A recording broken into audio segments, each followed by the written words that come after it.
கிறிஸ்துவில் பிரியமானவர்களே, ஆண்டவராகிய இயேசு கிறிஸ்துவின் நாமத்திலே உங்கள் யாவரையும் வாழ்த்தி ஆசீர்வதிக்கிறேன். இந்த நாளுக்கென்று தேவன் நமக்கு அருளி இருக்கும் ஜீவ வார்த்தை நியாயாதிபதிகளின் புஸ்தகம் 14ஆம் அதிகாரம் 14ஆம் வசனத்தில் உள்ளது. அப்பொழுது அவன் பட்சிக்கிறவனிடத்திலிருந்து பட்சணமும் பலவானிடத்திலிருந்து மதுரமும் வந்தது என்றான். என்னை கேட்கும் தேவனுடைய பிள்ளைகளே, ஒரு விடுகதை இங்கே சொல்லப்பட்டிருக்கிறது. அந்த விடுகதை அவர்களால் 3 நாள் மட்டும் விடுவிக்க கூடாதே போயிற்று என்று எழுதியிருக்கிறது. இந்த நாளிலும் ஒரு விடுகதையில் இருந்து ஒரு வெற்றி வார்த்தையை தேவன் நமக்கென்று வாக்குத்தத்தமாய் அருளியிருக்கிறார்.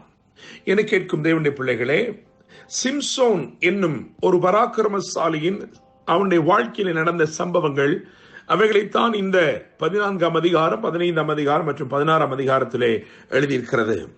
சிம்சோன் அவன் திம்னாத்தூர் திராட்சை தோட்டங்கள் மட்டும் வந்தபோது ஒரு பாலசிங்கம் கர்ச்சித்துக் கொண்டே அவனுக்கு எதிராக வந்தது என்று எழுதியிருக்கிறது. என்னை கேட்கும் தேவனுடைய பிள்ளைகளே, ஒரு சிங்கம் அவனுக்கு எதிராக வருகிறது, அதுவும் நினையாத இடத்திலிருந்து வருகிறது. திராட்சை தோட்டத்திலே சிங்கத்திற்கு என்ன வேலை என்று நான் சிந்திக்கிறேன்.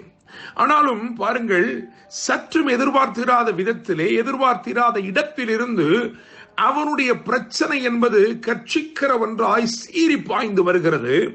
அப்பொழுது வேதம் ஒரு காரியத்தை குறிப்பிடுகிறது. தேவனுடைய பிள்ளைகளே, 6வது வசனத்தை பார்க்கும் பொழுது, நியாயாதிபதிகள் புஸ்தகம் 14ஆம் அதிகாரம் அதன் 6வது வசனத்தை பார்க்கும் பொழுது, அப்பொழுது அவனுடைய கரத்திலே ஒன்றும் இல்லாமல், அதாவது கர்த்தருடைய ஆவி அவன் மேல் பலமாய் இறங்கினதினால் அவன் தன் கையில் ஒன்றும் இல்லாதிருந்தும் அதை ஒரு ஆட்டுக்குட்டியை கிழித்து போடுகிறது போல் கிழித்து போட்டான் என்று எழுதியிருக்கிறது. என கேட்கிற தேவனுடைய பிள்ளைகளே, இங்கே நான் ஒரு காரியத்தை குறிப்பிட விரும்புகிறேன். அவன் கையில் ஒன்றும் இல்லாதிருந்தும். என கேட்கும் தேவனுடைய பிள்ளைகளே, இன்றைக்கு ஒருவேளை நீங்களும் உங்கள் கையிலே ஒன்றும் இல்லை என்று சொல்லிக் கொண்டிருக்கிறீர்களோ, ஆனால் உங்கள் கரத்திலே ஒன்றும் இல்லை என்று சொல்லுகிற இந்நாளில் தானே நீங்கள் மகிமையான காரியத்தையும் பலத்த அதிசயத்தையும் நீங்கள் காணப்போகிறீர்கள். உங்களை கொண்டு தேவன் மகிமையான காரியங்களை செய்ய போகிறார். எனவே இந்த நாளை நான் ஒரு சாதனை நாளாக அழைக்கும்படி விரும்புகிறேன். இந்த நாள் நீங்கள் பெரிய காரியங்களை செய்து முடிக்கும் ஒரு நாளாக இருக்கிறது. It's a day of great accomplishments.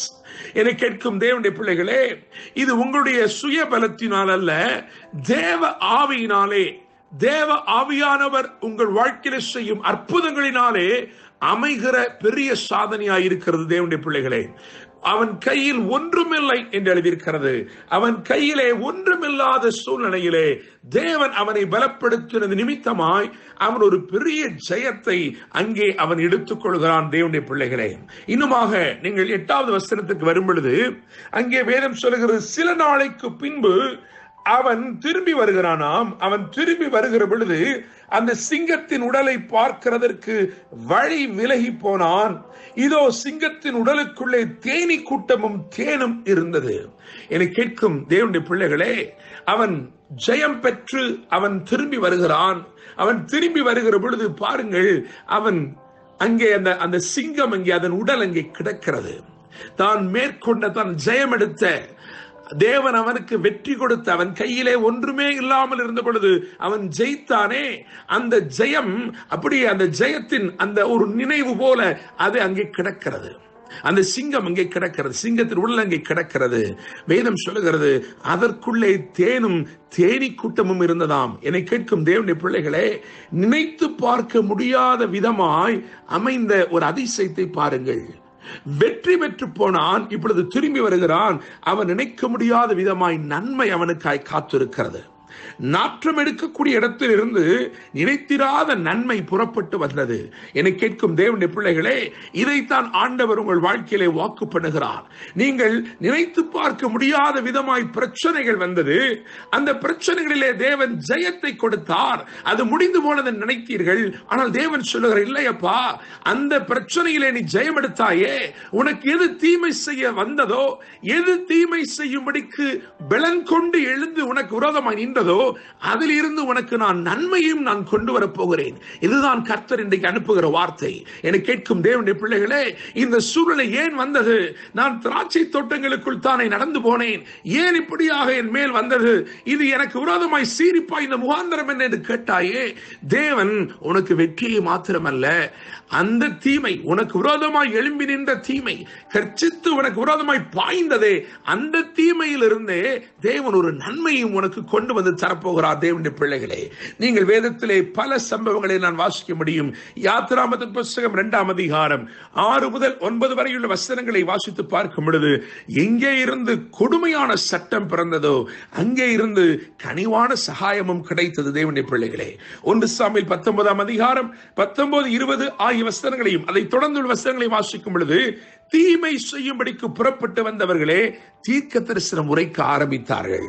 இதெல்லாம் தேவனுடைய செயலா இருக்கிறது. தேவனுடைய பிள்ளைகளே, அப்போஸ்தலர் 16ஆம் அதிகாரம் 33ஆம் வசனத்தை பார்க்கும் பொழுது, அங்கே தேவனுடைய வல்லமை வெளிப்பட்டபடியினால் எவன் காயப்படுத்தினானோ அவனே இப்பொழுது அப்போஸ்தலருக்கு காயங்கட்டுகிறவனாய் இருக்கிறான். தேவனுடைய பிள்ளைகளே, உங்கள் சூழ்நிலைகளை மாற்ற தேவன் உண்மையுள்ளவராய் இருக்கிறார். நீங்கள் நினைத்து பார்க்க முடியாத விதமாய் வெற்றியை தருகிற தேவன், நீங்கள் சற்றும் நினைத்து பார்க்க முடியாத விதமாய் உங்களுக்கு நன்மையானதையும் தேவன் பிறப்பிக்கிறார். அந்த நன்மை எங்கிருந்து புறப்பட்டு வருகிறது என்பதை யோசித்து பார்க்கும் பொழுது அது ஆச்சரியமாயிருக்கிறது. இவை எல்லாவற்றிலும் தேவனுடைய கரத்தை நாம் பார்க்க முடிகிறது. இந்த நாளிலே நான் நம்புகிறேன், விசுவாசிக்கிறேன், உங்கள் வாழ்க்கையிலே நீங்கள் நினைத்து பார்க்க முடியாத இடத்திலிருந்து நன்மையை கொண்டு வந்து உங்களுக்கு அருளி உங்கள் வாழ்க்கையை விசேஷப்படுத்தி ஆசீர்வதிக்க போகிறார். என்று அன்புடன் pastor Daniel Moses. God bless you.